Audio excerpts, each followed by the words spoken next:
Let's change gears to that. You were the first Western CEO to visit Zelensky in Ukraine. I thought that was a very bold thing to do. It was very, very cool. You went over there very quickly. Can you paint a picture of Ukraine's capabilities pre and post Palantir? In the Ukraine stuff, I have to be super general, okay. Both because every government, but first of all, and again, this is what I should say, but it also is true. The Ukrainians are courageous in a way that it's almost unfathomable when you're sitting here. Like, you meet people who are going into battle. The Ukrainian people, and I realize there's a lot of debate in our country, and I welcome debate as like a kind of very much on the side of the First Amendment and kind of all the way up to, it being as expansive as it can be. We used to have this debate inside of Palantir, by the way, early on a lot of issues, right? So that's something it's always part of the culture. The right to express yourself, including things that will upset other people, is core to a functioning democracy. Yeah. And, the fact that you're being offended shows you're living in a democracy. Yeah. And that's, I try to empathize with the other side of that issue. Because I think you have to steel man all these arguments. But in the end, once you, the rights you give up will be used against you. Yeah. And that's something that, it does place a high burden on people who have to listen to speech that they find offensive. And I engage all the way to the margin and engage with people whose speech I find offensive. And I talk to all sorts of people in all sorts of small rooms where, by the way, there's a bobcat behind you. Oh, wow. A really nice. That's a cool bobcat. You guys should get that on film. That's from the national. That is park. Nuts. Alex always lives in the most interesting areas. See how this cool wildlife. Look at it! Wow. That is it's like a mini tiger. Wow. That is. Have you seen that here, Lutz? It's here to honor you, Joe. I've never seen it before. It's a good omen for us, Alex. There.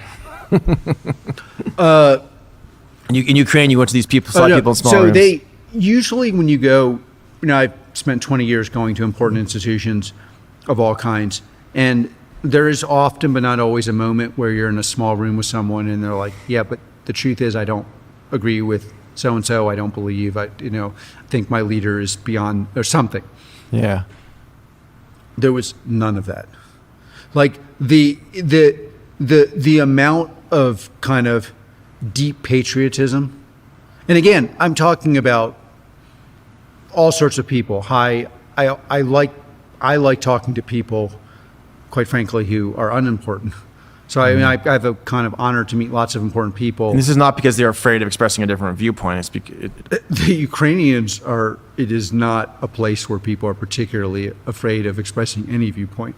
You are going to hear a lot of free speech. They are fighting because they believe, and you can debate a lot of things, and there's a healthy debate about the Ukraine war in this country, but I can tell you from my experience on the ground, these people are fighting, and they are willing to fight. And at a general level, without going into details, some of the places that have used our product have been bombed. People have died, and the same day, those people are back at work. Wow. Same day. It's like, and they're also very, very technical. At a high level, what's Palantir able to do that other systems are not able to do? So Palantir is useful for the Ukraine. Some of it's, the part that's public is obviously documenting war crimes, but war crimes are hard to document because of data protection issues, to take it to court, where the evidence come from, who's touched it, chain of custody issues. So that's kind of, we're doing, understanding who's doing what on the other side is a classic use case for PG. So how is the adversary, how as a matter of theory, you can just go through the products. So there's a kind of the civilian prosecution, there's in the PG Foundry constellation, there's an ability to understand what the adversary is doing kind of with their operatives, who's doing what, is doing it, with segmented data access, which is crazy important in the war. But it's funny is that people don't understand you need segmented or high data protection because the knowledge that these people have is so valuable, meaning people will die if it gets out, that you have to control who sees what. Gaia, meaning will allow you on the battlefield to be able to see where in real time, plan out your battle, attack, retreat, understand the adversary. And then the most powerful use of our product currently, and again, of one of our products, is being able to identify an adversary over a large line mass using AI. And that obviously it's been reported has led to a different level of ability to acquire the adversary's position. Yep. And there are so many lessons that we need to learn in this country, and we'll learn. But one of the obvious lessons is we are in a software world. It was the case that this was the ramblings of a couple people 20 years ago that people didn't think should have been in this business, including you and me and our other co-founders and early employees. It's just a banality. And the other thing is our adversaries now are awake. China and Russia realize this. They didn't realize it before. Yeah. And that is going to change where they invest their money.